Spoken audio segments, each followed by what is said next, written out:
ठाकरे सेनेकडून मुंबईमध्ये ठिकठिकाणी बॅनरबाजी करण्यात आली. ठाकरे सेनेकडून बॅनरच्या माध्यमातून फुटीरांवरती टीका करण्यात आली. जळलो झुंजलो उभे राहिलो, विश्वासघाताच्या राखेतून पुन्हा उभी राहण्याची जिद्द. ठाकरे सेनेकडून आता बॅनरवरती हा आशय देण्यात आलेला आहे. ठिकठिकाणी आता ठाकरे सेनेच्या माध्यमातून बॅनरबाजी करण्यात आली आहे. ठाकरे सेनेकडून बॅनरच्या माध्यमातून फुटीरांवरती टीका करण्यात आलेली आहे. जळलो झुंजलो उभे राहिलो, विश्वासघाताच्या राखेतून पुन्हा उभी राहण्याची जिद्द.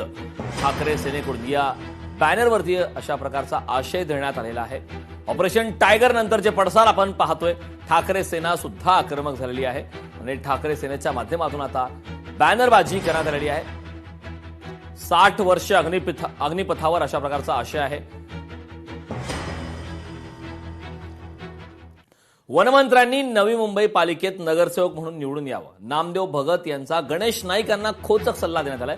शिवसेना विरुद्ध गणेश नाईक वाद पेटतात, ही प्रतिक्रिया समोर आलेली आहे. वनमंत्र्यांनी नवी मुंबई पालिकेत नगरसेवक म्हणून निवडून यावं. नामदेव भगत यांनी आता थेट गणेश नाईकांना हा खोचक सल्ला दिलाय.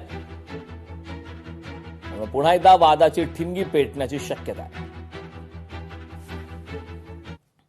एकनाथ शिंदे साहेब यांचं नाव त्या ठिकाणी पत्रिकेत टाकत नाही, त्यांचा अवमान करतात.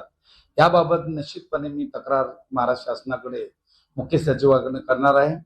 त्याचबरोबर नाईक साहेबांना माझे एक सजेशन आहे की ते महाराष्ट्र राज्याचे वनमंत्री आहेत, परंतु नवी मुंबई शहरामध्ये सर्व महाराष्ट्रातले जाती धर्माचे लोक राहतात. त्यांना असं वाटतं की नवी मुंबई म्हणजेच महाराष्ट्र आहे आणि म्हणून महानगरपालिकेमध्ये त्यांचं लक्ष असतो. तर त्यांनी हा मंत्रिपदाचा राजीनामा द्यावा आणि महापालिकेत नगरसेवक निवडून यावं. दूध संघ निवडणुकीत अपात्र 569 दूध संस्थांसाठी न्यायालयात जाणार आमदार सतेज पाटील गटाची भूमिका आहे. पात्र अपात्रतेचा मुद्दा पुन्हा एकदा ऐरणीवर आला. दूध संस्थांतील राजकीय घडामोडींना आता यामुळे वेग आला. आमदार सतेज पाटील गटाची आता ही भूमिका समोर आली. गोकुळ दूध संघ निवडणूक अत्यंत महत्वाची आणि या संदर्भात पात्र अपात्रतेचा मुद्दा आता पुन्हा एकदा ऐरणीवर आला. नवी मुंबई पालिकेच्या महासभेत जोरदार गदारोळ झालाय. हॉटेलशी संबंधित वादग्रस्त भूखंडाच्या मुद्द्यावरून गदारोळ झालाय. पालिकेच्या भूखंडावर हॉटेल उभारल्याच्या मुद्द्यावर चर्चेची मागणी आहे. वादाच्या निषेधार्थ शिवसेनेच्या सर्व नगरसेवकांचा सभात्याग करण्यात आला.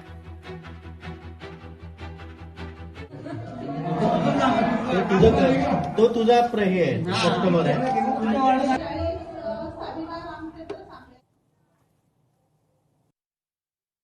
निंदनीय प्रकार घडलाय सभागृहामध्ये व दादागिरीचा प्रकार आहे. कोणतेही कोर्टात केस चालू असेल भारताच्या कोणत्याही भागात तरी 72C नुसार आपण त्याविषयी चर्चा करू शकत नाही सभागृहात. त्याच्यावरती निर्देश देऊ शकत नाही. तिकडे गवते मॅडम बोलतात त्याचा लायसन्स रद्द करा, भूखंड परत घ्या. म्हणजे मग कोर्टात जायचं कशाला? जब हायकोर्ट बसलाय तिथे निर्णय घ्यायला, त्यांच्याबद्दल सभागृहात डिसिजन घेतात आहे. चर्चा कशी काय केली? पिटिशन फाईल करायला पडणार. मी त्यात इंटरव्ह्यू करणार. आता मी वाट बघत होतो. आता विधी अधिकारी बोलत असताना आम्ही बोलत असताना वरती साऊंड म्यूट केला होता, आम्हाला कळलेलं आहे. आम्हाला त्याचे मिनिट्स पाहिजेत रायटिंगमध्ये, कारण कोर्टात जायला आम्हाला लोकांना मिनिट्स लागतात. लोकशाही मराठी ऐका, पहा, जागरूक रहा.